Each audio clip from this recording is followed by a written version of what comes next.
Graças a Deus, nunca é algo comum a igreja se reunir. Nunca é comum. Sempre é algo muito especial. Nós que temos, pela graça do Senhor, caminhado com Ele, sabemos a importância da nossa relação com o nosso Senhor, nossa relação oculta, nossa relação interior, nossa relação, vamos chamar de doméstica. Mas quando nos reunimos, nós temos um senso tão importante, né? Tão dilatado dessa realidade espiritual da igreja, o corpo de Cristo. Quando o povo de Deus se reúne, se coloca em torno dele mesmo, de Cristo mesmo. Não de qualquer nome, não de qualquer pessoa, mas da pessoa do nosso Senhor. Que privilégio! Nós somos ovelhas do seu pastoreio e fomos chamados para ouvir a sua voz. Então vamos orar mais uma vez, entregando esse tempo diante do Senhor para que Ele nos agracie com a sua palavra. Ó Pai, que bom nós podemos, como igreja, assentarmos aos pés do Teu Filho. Que privilegiada posição para nós. Senhor, abre o nosso entendimento, abre a Tua palavra, alimento vivo para nós. Semeia no nosso coração, salva-nos, converte-nos, reduz as nossas afeições a Ti mesmo, ganha-nos um pouco mais, Senhor. Queremos verdadeiramente nos acercarmos de Ti nessa noite, pela Tua fidelidade e pela Tua bondade para conosco. Te pedimos que o Senhor tome esse tempo nas Tuas mãos e nos dê a Tua palavra. Em nome de Jesus te pedimos. Amém. Irmãos, que assunto mais tremendo nosso irmão sugeriu para que nós partilhássemos durante esses dias. Na verdade, é o tema de Gênesis a Apocalipse. Cristo, a igreja e a cruz.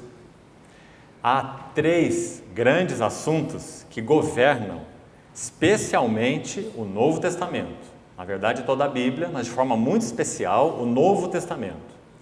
E esses assuntos, se você pudesse ler todos os versículos do Novo Testamento e colocá-los em 3 colunas, que eu vou nomear agora mesmo, você veria que estes são os 3 maiores temas do Novo Testamento. E estes seriam a cruz, a igreja e o reino de Deus. São os 3 maiores assuntos do Novo Testamento e, na verdade, de toda a Bíblia. Quando nós abrimos o Evangelho de Mateus, no capítulo 16, podíamos fazer isso agora, nós vamos hoje iniciar uma meditação nesse tão importante capítulo, nós vamos ver que ele contém exatamente estes 3 assuntos condensados em germen, para que então eles sejam desenvolvidos nos argumentos posteriores, especialmente das epístolas, Romanos para frente. Mateus capítulo 16 é um dos capítulos mais importantes de toda a Bíblia. Com a ajuda do Senhor, essa é a nossa expectativa juntos, de examinarmos o conteúdo desse capítulo tão rico, e vermos como ele é importante para nós, na nossa visão de Cristo e desses 3 outros tópicos que eu acabei de mencionar, da igreja, da cruz e do reino. Embora, é claro, de forma mais específica, nós estaremos tratando, durante esse período, até na quarta-feira, dos temas Cristo, a cruz e a igreja. Mas hoje eu gostaria que, mesmo que brevemente, abordar para um preâmbulo, uma introdução, o conteúdo desse capítulo 16 e o significado dessas 4 revelações dentro desse capítulo 16. Então vamos ler os versículos e depois procurar mostrar para os irmãos esse germen, a essência desses, seriam 4 então, né, assuntos que regem toda a Bíblia. Cristo é o tema de Gênesis a Apocalipse. Todas as Escrituras visam nos mostrar o nosso grande Cristo, o Filho do Deus vivo, né? profetizado, tipificado, alegorizado no Velho Testamento, poetizado, depois como pessoa encarnada nos Evangelhos, depois esse Cristo no corpo através do livro de Atos, depois Cristo na vida dos apóstolos, através daquelas cartas tão preciosas, as epístolas. Então, Cristo é a primeira grande revelação de Mateus capítulo 16, os versículos que vamos ler. Depois, pela ordem, a igreja, a cruz e o reino. Vamos ler o texto para depois, então, meditarmos um pouco juntos. Na verdade, nós vamos ler a partir do verso 12, só para captarmos um pouquinho desse contexto. Mateus 16, versículo 12, diz que os discípulos entenderam que Jesus não lhes dissera que se acautelassem do fermento de pães. Quando eles entraram ali no barco, atravessaram o mar para outra margem e se deram conta de que não levaram pão. Se lembra da história, do contexto? Então, o Senhor falou para eles sobre os pães. E eles entenderam que, sobre o fermento. E eles entenderam que se referia aos pães que eles esqueceram. Então, o versículo 12 vai explicar que o Senhor não queria dizer isso, mas para que eles se acautelassem do fermento, não de pães, mas da doutrina dos fariseus e saduceus. Então, primeiro um pouquinho desse panorama de fundo. Nosso Senhor está exortando seus discípulos, mais ou menos depois de 3 anos de ministério, já que o Monte da Transfiguração, que acontece logo em seguida aí, em Mateus 17, se você conferir, a subida do Senhor ao Monte Hermon, marca os 3 anos de ministério do Senhor. A partir do Monte Hermon até o Monte Calvário, nós temos mais 6 meses. Quando o Senhor desce o Hermon e encontra logo ali aquele jovem possesso, com seus 3 discípulos, Pedro, Tiago e João, que sobem com ele a esse monte. Então, esse é um marco importantíssimo na vida e no ministério do nosso Senhor, o Monte da Transfiguração. Então, o Senhor está caminhando em direção a esse monte, o Monte Hermon. Agora, Ele vai então ensinar, forme aí o quadro na tua mente, porque isso é muito importante para você entender as Escrituras. O Senhor saiu do nível do Mar da Galileia, que na verdade é um grande lago, de água doce, o Mar da Galileia, e ele começa a subir as nascentes do Jordão. Você sabe que o Rio Jordão nasce onde? No Monte Hermon, as nascentes do Jordão. O cume do Hermon é um cume de geleira constante. Então você tem as nascentes do Jordão ali, no cume do Hermon, desce aquele monte. Depois você tem então o Rio Jordão, depois esse rio se abre num grande lago, que é o Lago de Genezaré, ou Mar de Tiberíades, E depois esse lago se estreita novamente, como se voltasse ao leito do rio, e depois ele vai desaguar onde? Mar Morto. Não é assim a geografia? Então Monte Hermon, nascentes do Jordão, Lago de Genezaré, Mar de Tiberíades, Mar da Galileia, de novo o curso do rio, Mar Morto. Tá certo? Então o Senhor Jesus está subindo até as nascentes do Jordão. Então veja a beleza da palavra de Deus. Quando que o Senhor está fazendo isso? Quando Ele quer advertir os seus discípulos a respeito do fermento, da doutrina, do ensino enganoso de fariseus e de saduceus. Será que nós hoje, olhando para o cristianismo em geral, não reconhecemos que nós temos tido fermento demais? Doutrinários, desde doutrinas estranhas até doutrinas heréticas. Qual o caminho para aqueles que desejam seguir fielmente o Senhor? Esses dias tão confusos. Subir as nascentes da revelação. Subir junto ao Senhor até as nascentes do Jordão. Irmão, se você olhar um curso de um rio já no seu curso avançado, você vai encontrar muito lixo ali. Certamente você vai encontrar animais mortos, pneus velhos, toda espécie de porcaria jogada ali. Mas se você quiser conhecer a limpidez, o significado daquelas águas, você tem que subir até as nascentes. O Senhor toma os seus discípulos daquele contexto do fermento dos fariseus e dos saduceus, aquele ensino tão complicado, perigoso, difícil, ele não faz outra coisa senão reuni-los e subir com seus discípulos para as nascentes do Jordão. Então ele vai falar em um dado tempo dessa jornada, descrito agora no verso 13, continue a narrativa, por favor, indo Jesus para as bandas de Cesareia de Filipe. Vamos dizer que ele está ali mais ou menos no meio do caminho. Ele sobe, ele está subindo, então até o Monte Hermon, onde você vai ver no capítulo 17, onde ele vai chegar e vai se transfigurar diante dos discípulos. Mas ele para nas bandas de Cesareia de Filipe e agora nós vamos ver acontecer algo. Irmãos, são então as 4 grandes revelações que regem toda a Bíblia. A revelação de Cristo, a própria pessoa de Cristo, quem é Ele? Depois a revelação da igreja. O que é a igreja? É claro que nós não temos tudo nesse texto sobre a igreja, mas nós temos a primeira menção da palavra eclésia, igreja, no Novo Testamento. E toda vez que a primeira menção de uma palavra, de uma ideia é mencionada nas Escrituras, isso é muito importante, porque o Espírito Santo é um ótimo professor. Quando ele menciona uma palavra ou ideia a primeira vez, ele está estabelecendo com isso o princípio, que aquele assunto então seguirá no decorrer, no transcurso. Então toda vez que você lê uma primeira menção, você deve prestar muita atenção, porque ali você tem a essência.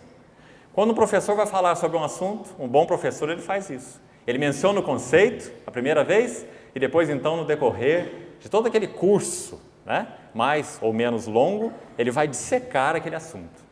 O Senhor está mencionando aqui 3 assuntos que serão então dissecados depois por todas as Escrituras. Pela ordem, a igreja, a cruz e o reino. Então, versículo 13 diz, indo Jesus para as bandas de Cesareia de Filipe, perguntou aos seus discípulos. Outra característica tão linda do nosso Senhor, ele ensinava com perguntas. O Senhor gostava muito de perguntas, porque perguntas revelam o coração, expõem o coração. Então ele faz uma pergunta que é a pergunta. É a pergunta mais crucial desse universo. Quem diz o povo ser o Filho do Homem? Primeiro, a pergunta aplicada ao povo em geral. Então ele ouve todo tipo de resposta. Você é um Jeremias, veio no mesmo espírito do Jeremias do Velho Testamento, Elias, João Batista ou alguns dos profetas. Então ele faz a segunda pergunta. Essa é a opinião do povo, que não andava com ele, que não o conhecia realmente. Mas vós, agora ele ora para os seus discípulos, vós, continuou ele, quem dizeis que eu sou? Irmão, que pergunta. Porque será que a última pessoa que nós chegamos a conhecer intimamente é o Senhor Jesus? Você se lembra em João capítulo 14, quando o Senhor diz assim para Filipe, Filipe, eu estou há tanto tempo convosco, tanto tempo, e não me tendes conhecido. Porque será que a última pessoa que nós conhecemos com intimidade é o nosso Senhor Jesus? Esse que nos amou e se entregou por nós. Mas o chamado para a vida cristã, genuína, autêntico, ele se resume nessa colocação. Vós, quem dizeis que eu sou? Irmãos, hoje, de modo geral, nós podíamos ouvir muitas respostas. Se você consultar lá, não precisa abrir sua Bíblia, João capítulo 6, você vai ver um tipo de resposta. Lá diz que uma multidão seguiu o Senhor depois que ele multiplicou os pães. Ele multiplicou um pão de um lado de uma margem, pegou o barquinho, como sempre fazia, fez aqui em Mateus 16, fez também lá em João 6, atravessou o mar para o outro lado. Quando ele chegou lá, o povo tão desesperado já estava lá, aguardando o Senhor, deu a volta, e chegou primeiro que ele. Quando ele desceu do barco, o povo já estava esperando. E o Senhor então olhou para aquela multidão e falou assim para os discípulos, olha, eles me seguem, não porque viram sinais, mas porque comeram pão e se fartaram.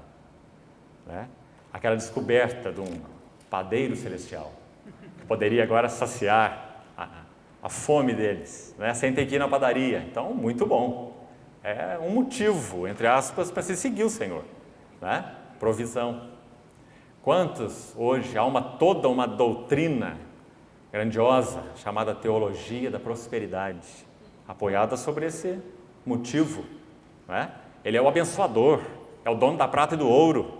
preciso dele para atingir meus objetivos, para que ele abra as portas, né? Então, esse é um motivo espúrio para se seguir ao Senhor. Então, quando ele faz essa pergunta, vós, quem dizeis que eu sou? Para vocês, o que eu sou? Quem eu sou? Então, irmãos, nessa hora eles realmente tinham que ser surpreendidos pela graça do alto, porque nenhum deles poderia dar uma resposta sensata, sem nenhuma dúvida. E é isso exatamente o que acontece no versículo 16, com essa figura chamada Simão Pedro. Simão Pedro disse: Tu és o Cristo, o Filho do Deus vivo. Nós sabemos que esse termo Cristo, ele aponta para a função dessa pessoa, porque significa o ungido, né? Equivalente àquele termo Messias hebraico, ungido. E unção na Bíblia sempre tem relação com função. Você lembra que no Velho Testamento o rei era ungido, né? O sacerdote era ungido. Unção tem relação com função. Então, quando Pedro diz, em primeiro lugar, tu és o Cristo, está apontando para a função dele. O grão de trigo veio cair na terra para morrer, porque se não morrer, fica ele só. Então, tu és o Cristo, tu vieste com uma missão, um encargo muito específico, o Cristo. Mas quem é esse o Cristo? Esse que veio com um encargo tão específico? Ele é, em essência, em natureza, o Filho do Deus vivo. Cristo, então, se refere à sua missão. Filho do Deus vivo se refere à sua pessoa. Então, você tem aí pessoa e obra juntos, nessa pequena frase, né? O Cristo, o que ele veio fazer, e o Filho do Deus vivo, o que ele é. Então, em essência, nós temos aí já a revelação de Cristo, pessoa e obra. Você vai ver isso depois, como eu disse, dissecado, por exemplo, nas epístolas. Paulo, em 1 Coríntios 2, fala assim: decidi nada saber entre vós, senão a Jesus Cristo, não é? Pessoa. E este, crucificado, obra, não é? Essas duas coisas são inseparáveis, Cristo e a cruz. Cruz e Cristo. A cruz sem Cristo nada é vazia. E Cristo sem a cruz é só uma ideologia. Tem sido o Cristo de muitos púlpitos modernos. Cristo sem cruz.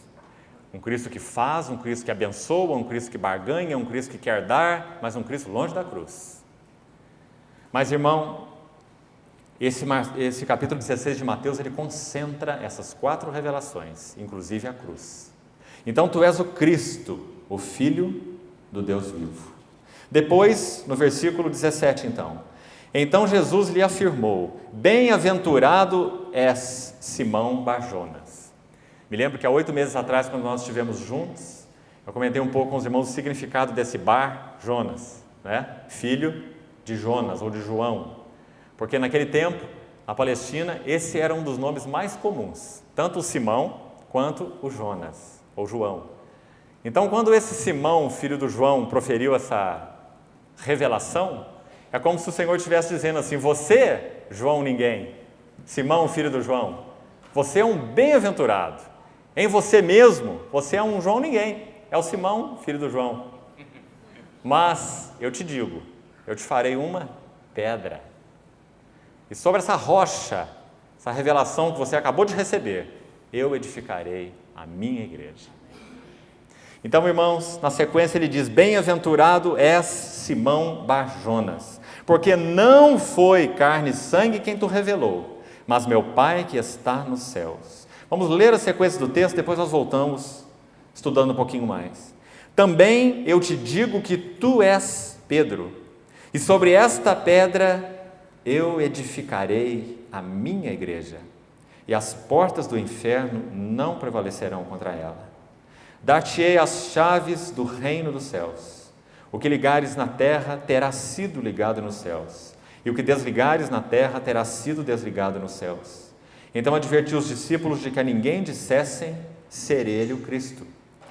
Desde esse tempo, começou Jesus Cristo a mostrar a seus discípulos que lhe era necessário. Veja, se o grão de trigo caindo em terra não morrer, fica só. Então lhe era necessário seguir para Jerusalém e sofrer muitas coisas dos anciãos, dos principais sacerdotes e dos escribas, ser morto e ressuscitado no terceiro dia. E Pedro, chamando-o à parte, começou a reprová-lo, dizendo: tem compaixão de ti, Senhor. Na verdade, esse versículo podia estar escrito assim: tem compaixão de mim, Senhor. Não é? Porque se o mestre deles ia por esse caminho, o que seria deles? Não é? Tem compaixão de ti, Senhor. Isso de modo algum te acontecerá. Mas Jesus, voltando-se, disse a Pedro: arreda, Satanás. Porque a mente não renovada de Pedro, mesmo já pertencendo ao Senhor, assim como acontece conosco, mas com uma mente ainda não transformada, não segundo Deus, transformai-vos pela renovação da vossa mente, para nós cristãos, para que então experimenteis a boa, agradável e perfeita vontade de Deus. Mas Pedro não compreendia qual era a vontade de Deus, não compreendia a cruz. Então, o Senhor Jesus repreende o próprio Satanás, através dessa vulnerabilidade da mente não transformada de Pedro. A mente de Pedro era ali como uma porta-voz do inferno, mesmo sendo de alguém que pertencia ao Senhor. Assim é a nossa mente cristã não edificada, não transformada. Então ele diz: arreda, Satanás, tu és para mim pedra de tropeço, porque não cogitas, não pensas, segundo a mente de Deus, não cogitas as coisas de Deus, e sim das dos homens. Então disse Jesus aos seus discípulos, veja que primeiro ele fala da cruz dele, depois nós vamos entrar em mais detalhes, no verso 21 até 23, a cruz dele, que ele tomou sozinho, o lagar que ninguém poderia pisar, ele teria que pisar sozinho, não é? Porque essa obra somente o Filho encarnado de Deus poderia realizar, sendo verdadeiro Deus, verdadeiro homem. Então, versos 21 a 23, a cruz dele. Agora os versos 24 a 26, a nossa cruz, o nosso tomar a cruz. Então disse Jesus aos seus discípulos: se alguém quer vir após mim, a si mesmo se negue. A igreja não é edificada, veja que ele já falou sobre a igreja, sobre esta rocha edificarei a minha igreja. A igreja não pode ser edificada, não poderia, a não ser que Cristo cumprisse a sua obra na cruz do Calvário, não é? E, agora de forma então prática, experimental, ela não poderá ser edificada se nós não negarmos a nós mesmos, tomarmos a cruz e seguirmos o Senhor. Você vê os dois aspectos? O lado objetivo da cruz, o Senhor Jesus realizou uma obra, como nosso irmão colocou agora há pouco, está consumado, não é? Consumada na cruz do Calvário, mas Ele nos chama, os que pertencem a Ele, a negarem a si mesmos, tomar a cruz e seguirmos a Ele. Quando nós, nos outros períodos que tivermos juntos, falarmos sobre a igreja, a edificação da igreja, nós vamos voltar nesse assunto. Hoje nós estamos fazendo apenas um panorama geral, uma introdução, mas tão importante você ver a cruz de Cristo, para que a igreja seja edificada, e o nosso tomar a cruz, para que a igreja seja edificada. Se nós não negarmos a nós mesmos e tomarmos a cruz, nós estaremos tentando edificar a igreja com madeira, feno e palha. Mas se nós negamos a nós mesmos e tomamos a cruz, ouro, prata e pedras preciosas. Então, negue-se a si mesmo, tome a cruz e siga-me. Portanto, quem quiser salvar a sua psique, vida da alma, perdê-la-á. Porque a questão aqui não é espírito, a questão aqui é alma. A alma ser transformada, a alma ser mudada, a mente ser mudada, a vontade ser quebrada, as emoções serem ajustadas.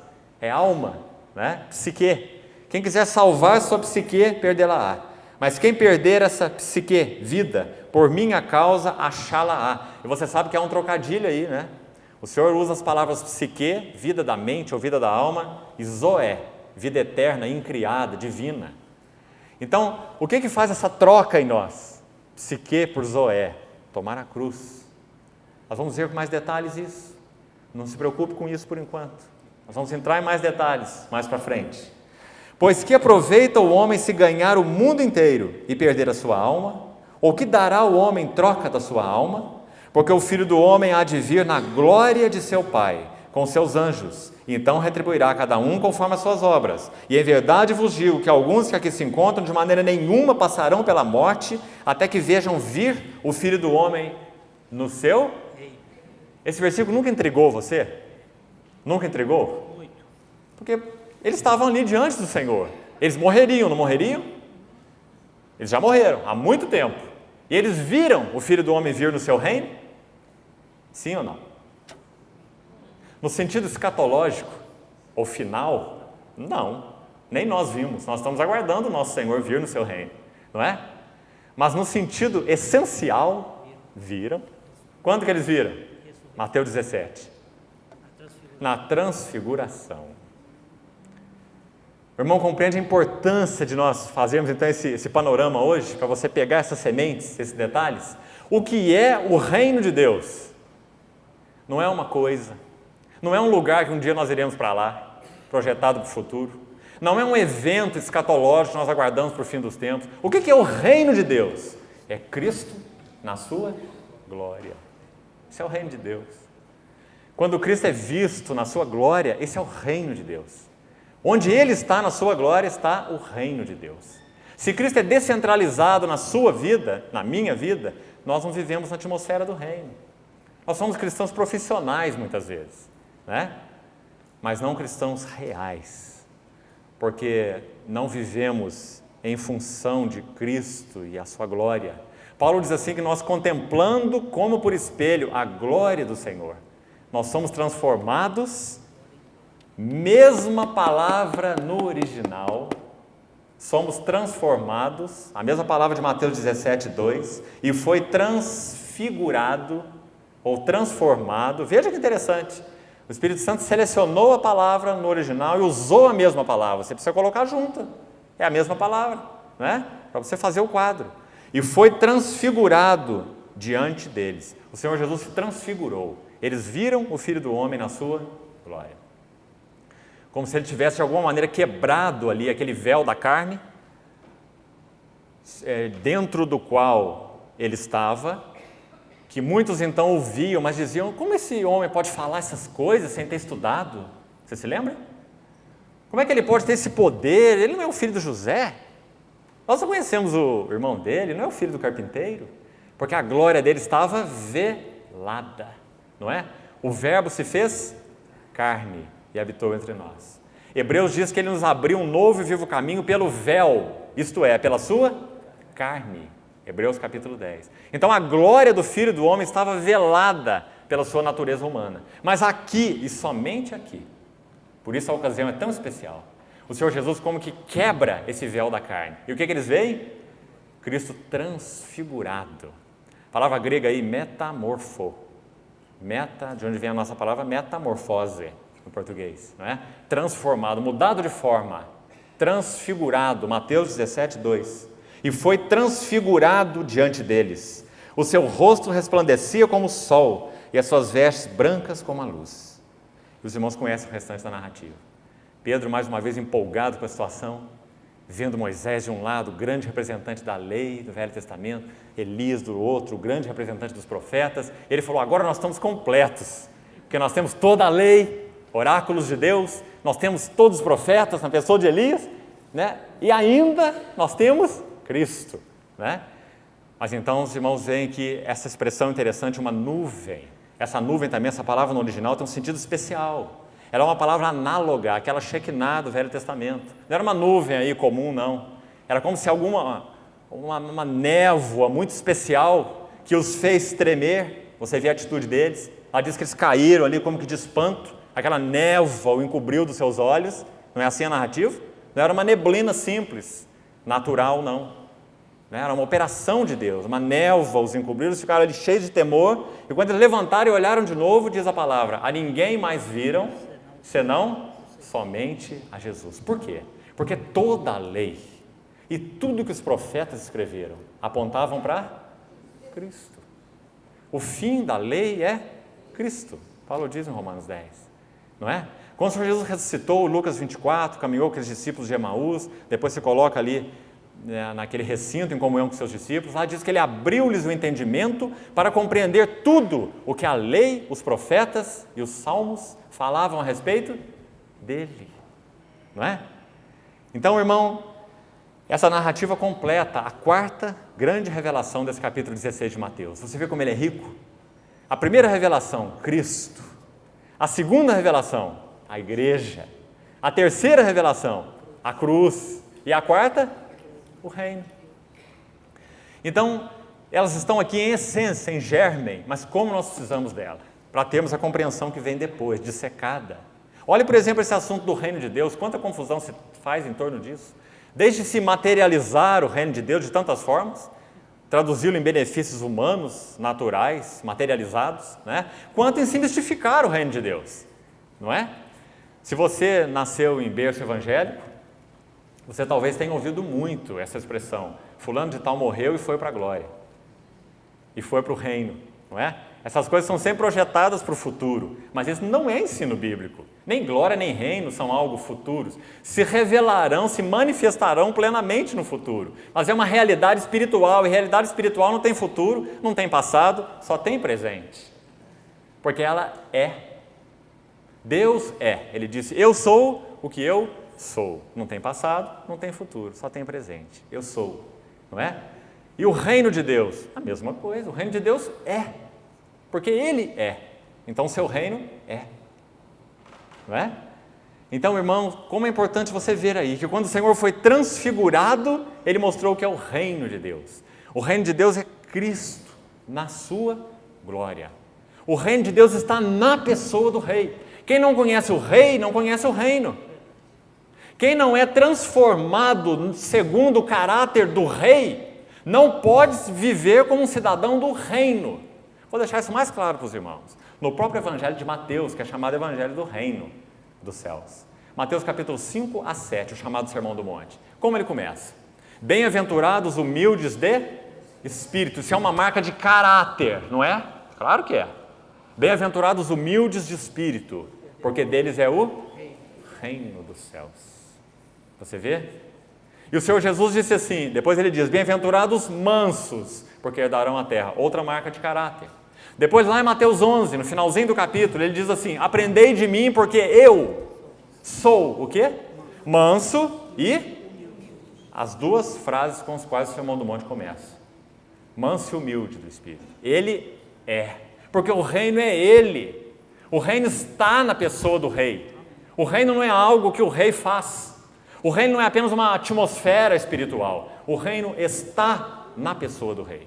Quem conhece o rei está no reino. Quem não conhece o rei não está no reino. Quem segue o rei tem o caráter do reino. Quem não segue o rei não tem o caráter do reino. Eu sou manso e humilde de coração, e achareis descanso para as vossas almas. Por que a nossa alma é tão atribulada? Porque a nossa transformação é pequena, segundo o caráter do rei. Transformados de glória em glória, na sua própria imagem, como pelo Espírito do Senhor. Quanto mais transformação, mais descanso, porque eu sou manso e humilde de coração, e achareis descanso para as vossas almas. Não é? Você compreende isso, irmão? Você vê que a vida cristã não é um hiato. Eu não sei o que você pensa da mensagem evangélica, mas muitos a veem assim. Eu fui salvo, então eles olham no passado. Eu fui salvo aquele dia, o Senhor me alcançou, falou comigo, abriu as Escrituras, eu fui regenerado, eu me converti, me entreguei ao Senhor, o coração ao Senhor, passado. E o que eu aguardo? O futuro. Quando Ele voltar, eu for para a glória com Ele, Ele resolver esse assunto aqui desse mundo perdido, não é? E hoje? Hoje é o hiato. Eu estou com saudade do passado, esperando o futuro. Não é? Será que isso é vida cristã? Sabe o que preenche esse hiato? Transformai-vos pela renovação da vossa mente, para que experimenteis hoje qual seja a boa, agradável, perfeita vontade de Deus.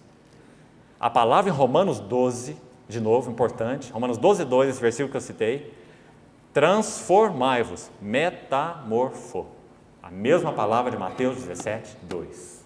Será que isso é ocasional? O Espírito Santo não faz nada ocasional.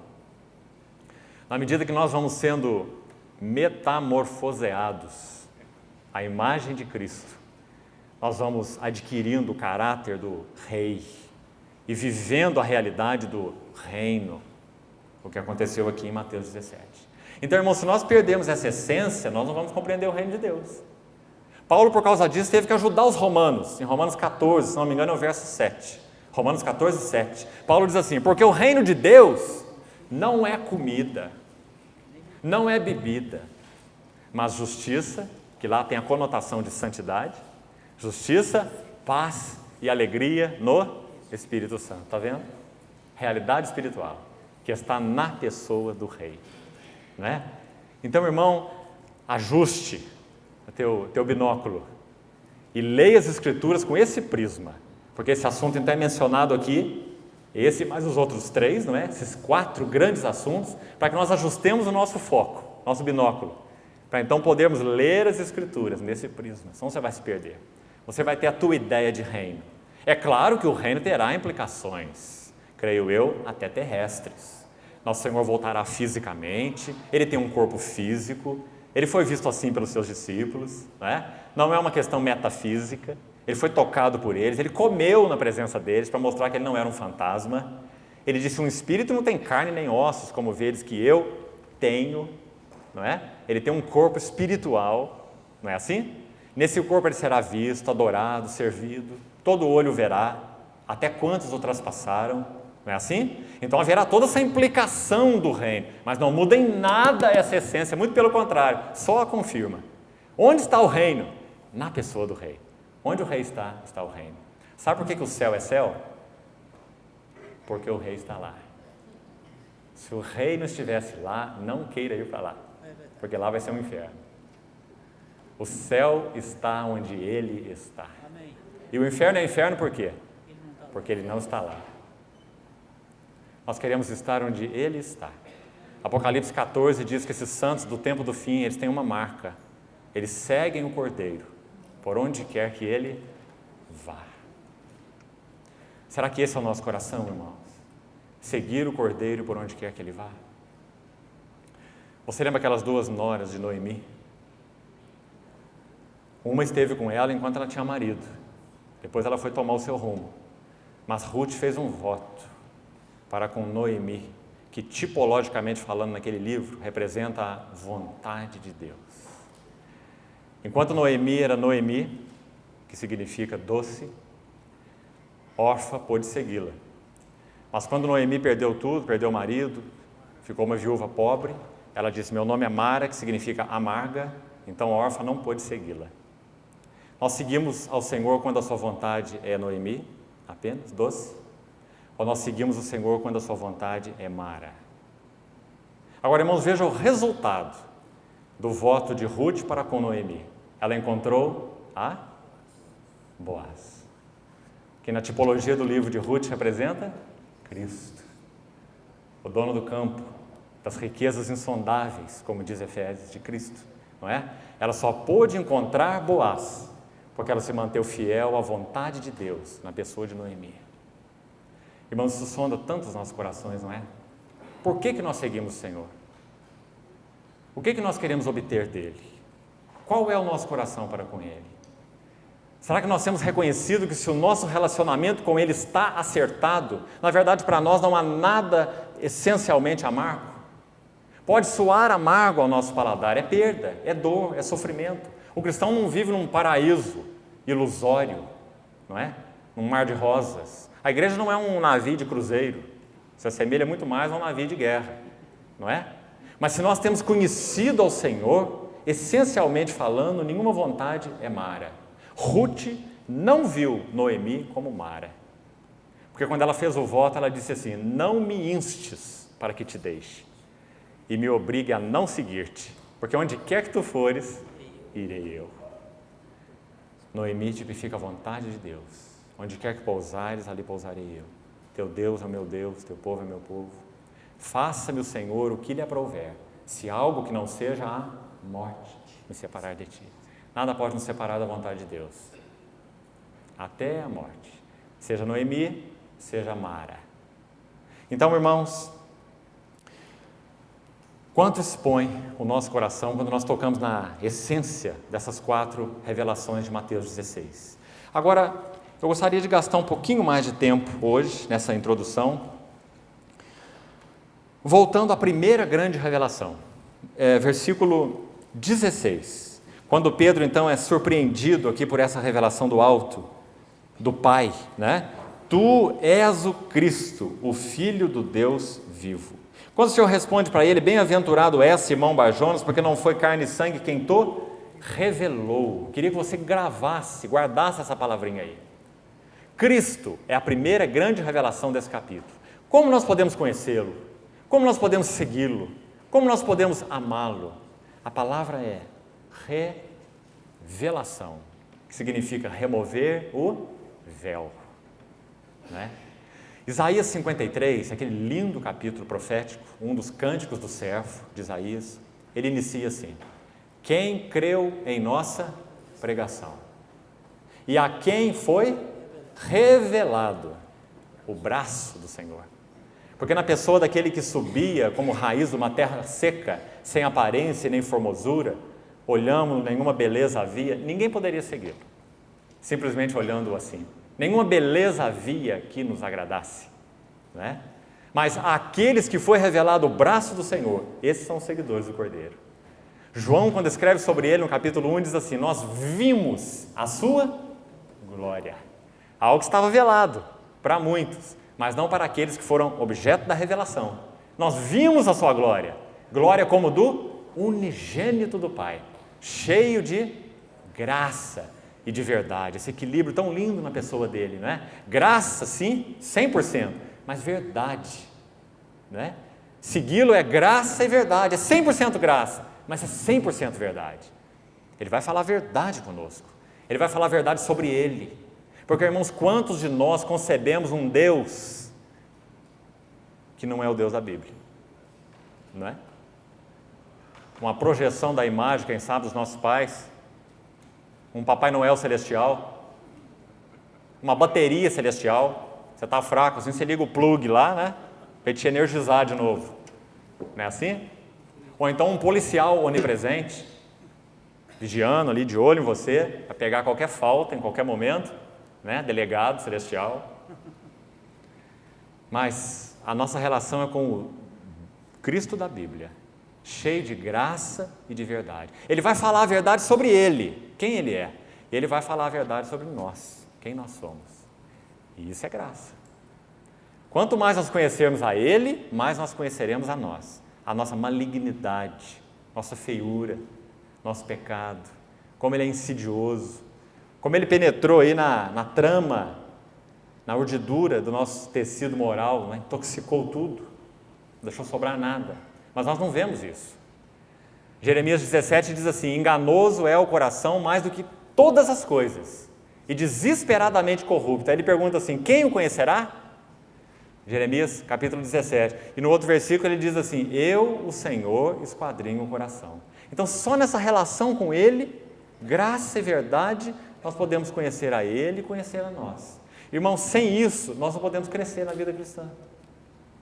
É ilusão. Nós teremos ou um sentimento exacerbado a respeito do que nós somos, ou um sentimento, vamos chamar de inferiorizado. Nós nunca teremos o sentimento correto, a visão correta de quem nós somos, quem Ele é, o que Ele fez por nós, o que Ele está fazendo em nós. Cheio de graça e de verdade. Então, Tu és o Cristo, não foi carne e sangue quem Tu revelou. Revelação.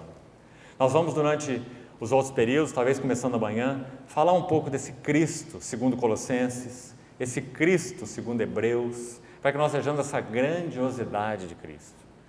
Nosso irmão leu o texto essa noite. Um dos encargos do meu coração é compartilhar esse texto, Hebreus capítulo 1, verso de 1 a 4. Porque esse versículo tem 7 declarações a respeito da glória desse grande Cristo. Sabe para que isso, irmãos? Para que nós vejamos se esse é o Cristo que nós conhecemos. Porque esse é o único Cristo. Se nós não conhecemos a esse, então nós temos tido um outro Cristo, entre aspas, né? Nós precisamos conhecer, andar, seguir o Cristo da Bíblia, o nosso Cristo, o único Cristo. Então, Tu és o Cristo, o Filho do Deus vivo. Carne e sangue não tinham possibilidade de trazer isso para Pedro, mas revelação. Nosso Deus, pelo Espírito, nos remove o véu, não é? Paulo aos Efésios diz assim: transbordeis do Espírito de sabedoria e de revelação no pleno conhecimento dele, né? revelação e sabedoria é para conhecer a Ele, não é para nos inchar, para nos tornar donos da verdade, né? Senhores do saber, mas é para conhecê-lo. Então, revelação. Agora, irmão, veja o versículo 18. Também eu te digo que tu és Pedro, e sobre esta pedra edificarei a minha igreja. Não vamos entrar em detalhes sobre esse assunto da pedra, é algo tão comum para nós, tão falado, tão claro, né? Vamos deixar Pedro falar lá na sua epístola, primeira epístola de Pedro, capítulo 2, quando ele diz que este Jesus é a pedra, né? Ele não diz que ele é a pedra, mas chegando-nos para ele, Cristo, a pedra que vive, rejeitada pelos construtores, que se tornou a principal pedra, a pedra angular, a pedra de esquina. Agora, irmãos, nesse assunto, apenas colocando a essência, a gente vai ter todos os outros dias, então, para dissecar esses assuntos, a Cristo, a cruz, a igreja, né? Mas apenas aqui a essência, pegando um pouquinho da essência. Quando o Senhor diz, edificarei a minha igreja, qual que é o cerne do assunto aqui? É que a igreja é edificada com o próprio Cristo, porque a primeira revelação é sobre Ele mesmo. Quando o Senhor falou sobre essa rocha, edificarei a minha igreja, Ele está falando dele mesmo. Pedro, você, pela revelação do Pai, não por capacidade sua, você nunca chegaria a isso, a ver realmente quem eu sou, mas pela revelação do Pai, você viu quem eu sou, o Cristo, o Filho do Deus vivo, e é sobre essa rocha que eu edificarei a minha igreja. E você, Pedro, você será uma pedra. Então, lá no capítulo 2 da epístola dele, que viu e entendeu isso muito bem, ele diz assim, Cristo é a pedra angular, a pedra preciosa, eleita. É isso que ele fala no capítulo 2? Ele fala assim, e também nós, muito interessante lá o também nós, como pedras que vivem, somos edificados casa espiritual. Então, que coisa importante, né? Nós não pendermos aqui nem para um lado nem para outro. Como a igreja é edificada? Com Cristo. Cristo é o único material para a edificação da igreja. O irmão certa vez já disse assim, a igreja é Cristo nele, Cristo nele, Cristo nela, menos ele e ela. Essa é a verdade. Agora, irmãos, de alguma maneira, através desse processo de metamorfo, transformai-vos pela renovação da vossa mente. Contemplando a glória do nosso Senhor, somos transformados de glória em glória na sua própria imagem. Ele torna-nos material adequado para a sua edificação. Assim, como você olha as tábuas do tabernáculo no Velho Testamento, você vê madeira e ouro. Ouro se refere à natureza divina, mas madeira se refere à natureza humana. Agora, nada sem passar pela cruz. Por isso a terceira grande revelação, a cruz. Se alguém quer vir após mim, a si mesmo se negue, porque eu e você não somos materiais para edificar a igreja. Ah, irmão, há muitos anos atrás, mais de 20 anos atrás, eu me lembro de uma história que por muito tempo me marcou muito. Um jovem convertido, jovem no sentido espiritual, um senhor de aí uns 40 anos de idade, um advogado, falava muito bem, uma retórica muito boa. Ele se converteu, se entregou ao Senhor. Com 3, 4 meses, ele foi convidado por um indivíduo lá onde ele se reunia, para que ele assumisse uma das funções naquela comunidade de pregador, porque ele tinha eloquência e retórica. Isso é usar material humano para tentar edificar a igreja. Não presta, não serve. A igreja não é edificada com eloquência, não é edificada com retórica, não é edificada com seminários, nem com cursos, nem com psicologias, nem com preparos. Você não precisa fazer cursos de gesticulação, de falar em público, você não precisa de nada disso. Você só precisa de Cristo. Você sabe que eruditos, muitos eruditos bíblicos, não podem acreditar que João, pescador rude, é o autor do Evangelho. Eles dizem que ele usa um grego lá chamado koiné, muito elaborado, e João não podia fazer isso. Ele era um rude pescador, como ele teria condição de escrever um evangelho desse? Ele usa frases concisas, diretas, objetivas, tão elaborado esse evangelho. Ele se lembra que quando Judas recebeu aquele bocado das mãos do Senhor e se retirou para então vendê-lo, era de noite. Então João escreve, e era noite. Ele lembra que quando Jesus passeava, quando se celebrava em Jerusalém a festa da dedicação, era inverno. Ele põe, era inverno. E Jesus passeava pelo pórtico de Salomão. Ele lembra o clima, ele lembra o tempo, ele lembra onde Jesus estava passeando. E ele escreveu esse evangelho mais ou menos 60 anos depois de ter convivido com o Senhor. Ele tinha mais ou menos 90 anos de idade. O que você acha disso? E ele relata fatos de 60 anos atrás, com essa memória. E de uma forma tão erudita. Sabe por quê? Para você falar ou escrever sobre Cristo, você não precisa ser um erudito. Você precisa apenas amá-lo. E João amava o Senhor. Seguiu o Senhor. Então ele escreveu aquele maravilhoso evangelho. E João, quando o Senhor Jesus parte daquela ascensão em Betânia, ascenso aos céus, João estava ali. Irmão, quando você lê o Apocalipse que ele escreveu depois, você vê que o coração dele se tornou como de uma viúva. Lá em Apocalipse 18, quando ele fala do espírito da grande Babilônia, religiosa, arraigada na terra, ele diz assim que a Babilônia diz, viúva eu não sou. Sim, ela tem muitos amores. Ela se prostituiu com muitos amantes. Pranto nunca hei de ver.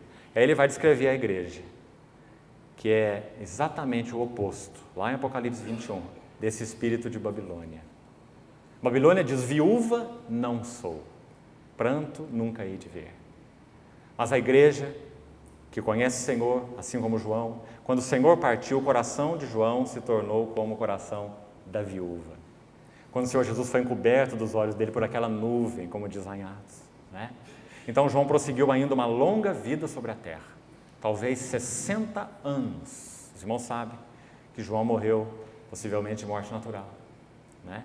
Seguiu o Senhor dia a dia, tomando a cruz, por quase 60 anos, ou talvez pouco mais, porque ele amava o Senhor. E o seu coração, então, era um coração de viúva. Ele não estava mais face a face com o Senhor. E tudo que ele anelava era estar face a face com Ele. Então o Senhor concedeu a este servo a revelação do Apocalipse, para que de alguma maneira, exilado na ilha de Patmos, ele pudesse ver onde o seu Senhor estava. E nós só sabemos que nós temos futuro por causa do Apocalipse, porque o nosso Senhor tem futuro. João vê no capítulo 4, ele é sentado no trono de Deus, né? Ele diz assim, a aparência dele é como jaspe, lembra?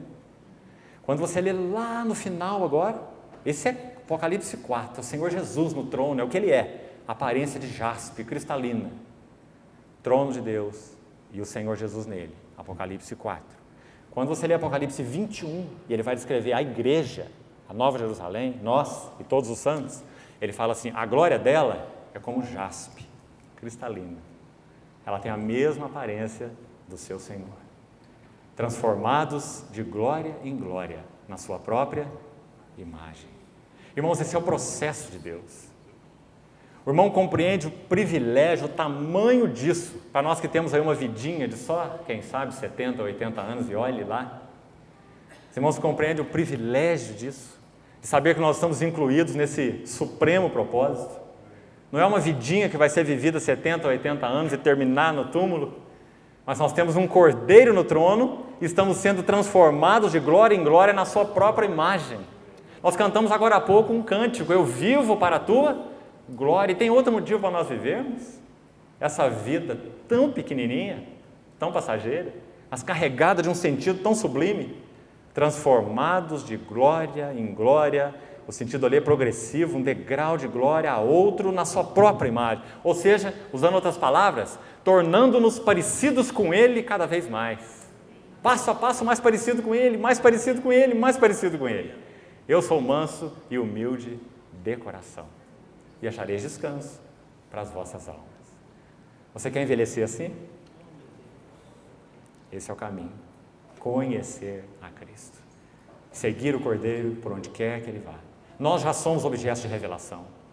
Por isso eu disse no início, reunir nunca é algo comum. Nós não estamos aqui assistindo nada. Nós não estamos aqui ou não deveríamos estar atrás de nada, não é? Mas nós queremos ver a Ele, segui-lo, né? Contemplá-lo e sermos transformados segundo a sua imagem. Isso é vida, irmãos. E a vida eterna é esta. Vida eterna é vida depois da morte? Quando nós partimos para Ele? Não. A vida eterna é esta. que te conheçam, a ti, o único Deus verdadeiro, e a Jesus Cristo a quem enviaste. Então você vê a importância dessa primeira grande revelação? Por que o Senhor falou, Pedro, você é um bem-aventurado? Porque Pedro, em essência, viu tudo. Tu és o Cristo, o Filho do Deus vivo. Né? Então depois o Senhor começa a falar imediatamente agora sobre ele. Se Pedro falou sobre o Senhor Jesus, agora o Senhor Jesus vai falar sobre Pedro. Se Pedro pôde ver pela revelação do alto quem é Jesus, agora Jesus vai falar quem é Pedro. Naturalmente falando, um João ninguém. Simão Barjonas. Mas ele se tornaria o quê? Pedra que vive, edificada no templo de Deus. Lembra Efésios 2? Nós estamos sendo edificados sobre o fundamento dos apóstolos e profetas, sendo ele mesmo, Cristo Jesus, a pedra angular, sobre o qual nós estamos sendo edificados para a habitação de Deus no Espírito. Irmão, será que nós temos nos visto assim? Você vê o peso dessa revelação sobre a igreja aqui em Mateus 16? É por causa dela, por exemplo, que Paulo repreende os coríntios. Quando a revelação começa a ser mais dissecada, ele fala assim, olha, coríntios, vocês não sabem quem são vocês? Vocês não sabem que vocês são santuário de Deus? Lembra? 1 Coríntios 6? E que o santuário de Deus é sagrado. Se alguém destruir o santuário de Deus, Deus o destruirá. Vocês foram comprados por preço. Agora, pois, glorificai a Deus no vosso corpo. Lembra? 1 Coríntios 6, aquele capítulo tão lindo. Por causa do significado da igreja. Nós vimos quem é Cristo pela revelação do Pai. Então, Cristo agora está falando sobre quem somos nós. O que somos nós? Pedras que vivem. Não somos assistentes de nada. Né? Nós somos participantes. Hebreus usa, se não me engano, 7 vezes essa palavra importante no estudo do livro de Hebreus. Participante, que significa alguém que integra algo, não alguém que fica aí assistindo e ouvindo. Ele fala assim, santos irmãos, Hebreus capítulo 3, o primeiro verso. Por isso, santos irmãos, que participais, integrais uma vocação celestial. Considerai atentamente o apóstolo e sumo sacerdote da vossa confissão, porque quanto mais consideramos a ele, mais somos transformados na imagem dele. Mais nós participamos da vocação celestial. Irmão, onde você ler na Bíblia, se você colocar esse binóculo aí, você vai ver que é muito claro. Essas 4 revelações regem as Escrituras. Você precisa ver Cristo assim, você precisa ver a igreja assim, precisa ver a cruz assim, precisa ver o reino assim. Por isso esse capítulo, eu disse para os irmãos, é tão especial, numa hora tão especial do Senhor. 4 grandes revelações. Depois então, a gente vai voltar nesse assunto da igreja e entrar em detalhes. Agora hoje nós podíamos rapidamente colocar alguma coisa sobre a cruz e terminarmos, para não alongarmos muito. Mateus capítulo 16, então, no verso 21, ele começa a falar um pouquinho sobre essa cruz dele, em primeiro lugar, e depois sobre a nossa cruz. A cruz é incompreensível para nós, porque ali estava o Filho de Deus, separado de Deus, Filho de Deus, Filho do homem, cumprindo então aquela redenção, alienado sim, sem nenhuma figura de linguagem metafórica. Deus meu, porque me desamparaste? Força de expressão. Não. Realidade espiritual. Ele foi alienado para que nós fôssemos reconciliados. Amém. Nunca experimentaremos o que ele experimentou. Nunca.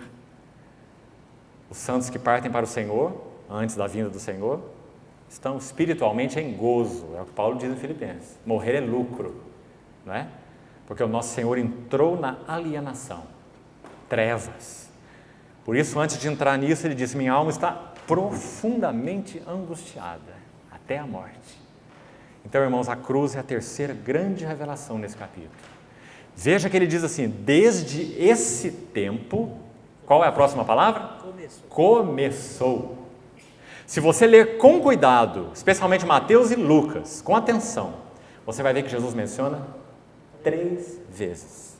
A questão que lhe era necessário ir à cruz, ir para Jerusalém, sofrer muitas coisas dos anciãos, dos sacerdotes, ser morto e ressuscitar. Ele fala isso 3 vezes. Aí, a primeira vez, como está escrito, desde aí começou. Sabe por que Jesus começou? Agora eles estavam preparados para receber essa revelação da cruz. Por quê? Porque eles já tinham tido a revelação de Cristo e a revelação da igreja. Agora eles podiam entender a cruz. Por que a cruz era necessária? Porque ele é o Cristo. Ele veio para isso. Por que a cruz é necessária? Porque eu edificarei a minha igreja. A cruz é necessária. E depois então ele entra no lado subjetivo. E quem quiser vir após mim, a si mesmo se negue. A igreja não poderá ser edificada com material humano pura e simplesmente. A si mesmo se negue. Só o que passar pelo altar pode ser recolhido na tenda. Você já explorou, já viu a beleza desse princípio espiritual no Velho Testamento? Sobre a vida de altar e tenda?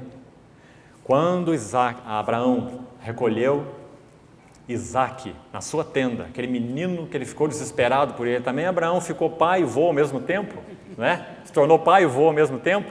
Você imagina o desespero de Abraão pelo seu filho Isaque, não é? Com que ele se apegou a ele. Então o Senhor viu que havia um problema ali naquela relação, né? Isaque estava recolhido na tenda de Abraão, mas não tinha passado pelo altar. Então, em Gênesis 22, Abraão ergue o quarto e último altar da sua vida na sua história de comunhão com Deus. Ele viveu uma vida de altar, quarto altar, onde ele coloca o seu filho. Tudo que nós recolhemos na nossa tenda, que não passou pelo altar, tem poder de nos corromper. Até o nosso filho. Tudo. Nossos bens, pessoas, dinheiro, relações, irmãos, família, tudo que você está abrigando na sua tenda, mas não passou pelo altar, vai te corromper. Então o Senhor falou: Abraão, tira Isaque da tua tenda e me oferece teu único filho. Isaque é quem amas. E quando então Abraão estava ali com aquela adaga a ponto de matá-lo, ele ouve aquela voz: não faça isso. Por quê? Porque Isaque não precisava morrer, ele era só um tipo de Cristo. Só um tipo, o tipo não precisava morrer. Né? E a questão no coração de Abraão já estava resolvida. A faca já tinha passado no coração dele. Então Isaque não precisava ir à morte. Então agora sim, tira o Isaque do altar e pode levar o Isaque para a tenda. Agora você vai viver com ele sem corromper o teu coração. Irmãos, isso é uma verdade para todos nós. Só podemos seguir o Senhor pela vida de altar, pela vida de tenda. O Senhor nos ajude nas próximas reuniões a dissecarmos um pouquinho mais desses assuntos tão tremendos. Talvez no livro de Colossenses, no livro de Hebreus, vamos ver um pouco sobre as glórias de Cristo, esse nosso Cristo. Quem é Ele? Nós não temos um pequeno Cristo, temos um grande Cristo. E depois vermos um pouquinho da glória da igreja. Irmão, que necessidade! Quanta coisa esquisita tem sido chamada de igreja nesses nossos dias, não é? Igreja é uma realidade espiritual magnífica, feita pelas mãos do próprio Senhor. É Ele quem edifica. A igreja é preciosa. Ela tem características muito nítidas nas Escrituras. Com a ajuda do Senhor nós podemos ver algumas dessas características. E também do significado da cruz. O escopo da cruz, a profundidade da cruz. Nós só podemos fazer isso com revelação do alto. Que o Senhor seja misericordioso para conosco. Amém. Vamos orar. Pai, agradecemos muito, Senhor, e sabemos que agradecemos com palavras totalmente inadequadas. O fato de nós sermos participantes dessa vocação celestial, por graça. Muito obrigado porque o Senhor nos incluiu nesse propósito tão elevado, essa soberana vocação. Senhor, nos ajude a não perder tempo enquanto andamos nessa terra, mas sermos realmente seguidores do Cordeiro por onde quer que Ele vá. Transforma-nos, Senhor, na Tua própria imagem. Que essa nossa alma tão limitada, tão pequena, possa ter o privilégio de refletir cada vez mais algo da glória moral, do caráter do Senhor. Queremos, Senhor, refletir, ainda que por espelho, a glória do Senhor das nossas vidas. Muito obrigado porque o Senhor nos chamou, nos santificou, nos separou para esse propósito. Somos Teus, assim como o Senhor é nosso. Senhor, ajuda-nos nesses dias de meditação na Tua palavra. Pela Tua fidelidade e misericórdia, abre para nós, Senhor, as Escrituras. Desvenda-nos o Teu rosto, para que nós sejamos salvos, contemplando-te. Em nome de Jesus, te pedimos, te agradecemos. Amém.